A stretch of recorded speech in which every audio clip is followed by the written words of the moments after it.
একাউণ্টত থকা যিখিনি টকা আছে সেই টকাখিনিৰ সম্পূৰ্ণ উত্তৰাধিকাৰী হিচাপে গৰিমা বৌবাজীয়ে এইটো স্বীকৃতি দিয়া হ'ল। আৰু আটাইতকৈ দুখৰ কথা এইটোৱে যে চবতছে মানে আটাইতকৈ দুখ লাগিল বা বেয়া লাগিল, হয় মই এজন অধিবক্তা হিচাপে ইয়াত লাগি আছোঁ, তথাপি এজন ব্যক্তি হিচাপে বা জুবিন গাৰ্গৰ অনুৰাগী হিচাপে এটা বস্তু দুখ পালোঁ, য'ত জুবিন গাৰ্গৰ একাউণ্টত মাত্ৰ 9,63,788 ৰুপিজ অকল আছে, তো 4টা একাউণ্টত।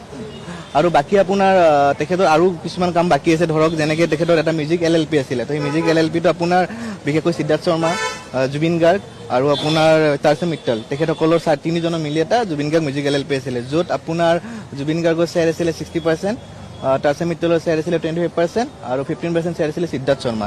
তো সেই বস্তুটো সেই যিখন আপোনাৰ LLP আছিলে, তো সেইটো মুম্বাইত ৰেজিষ্ট্ৰেশ্যন হৈ আছে। গতিকে তাত এটা ডিফিকাল্টি আছে কি আপোনাৰ সেইখন ছাকচেছন এক্টৰ আণ্ডাৰত নাহে।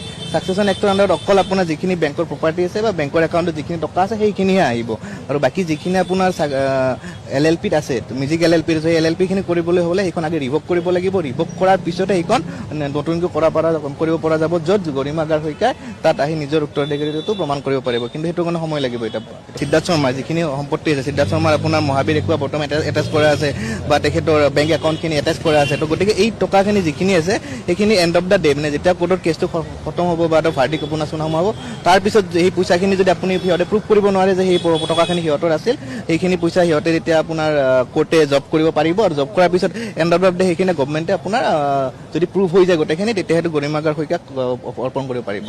জুবিন গাৰ্গৰ বেংকৰ একাউণ্টত থকা যিখিনি টকা আছে সেই টকাখিনিৰ সম্পূৰ্ণ উত্তৰাধিকাৰী হিচাপে গৰিমা বৌবাজীয়ে এইটো স্বীকৃতি দিয়া হ'ল। আৰু আটাইতকৈ দুখৰ কথা এইটোৱে যে চবতছে মানে আটাইতকৈ দুখ লাগিল বা বেয়া লাগিল, হয় মই এজন অধিবক্তা হিচাপে ইয়াত লাগি আছোঁ, তথাপি এজন ব্যক্তি হিচাপে বা জুবিন গাৰ্গৰ অনুৰাগী হিচাপে এটা বস্তু দুখ পালোঁ, য'ত জুবিন গাৰ্গৰ একাউণ্টত মাত্ৰ 9,63,788 ৰুপিজ অকল আছে, তো 4টা একাউণ্টত।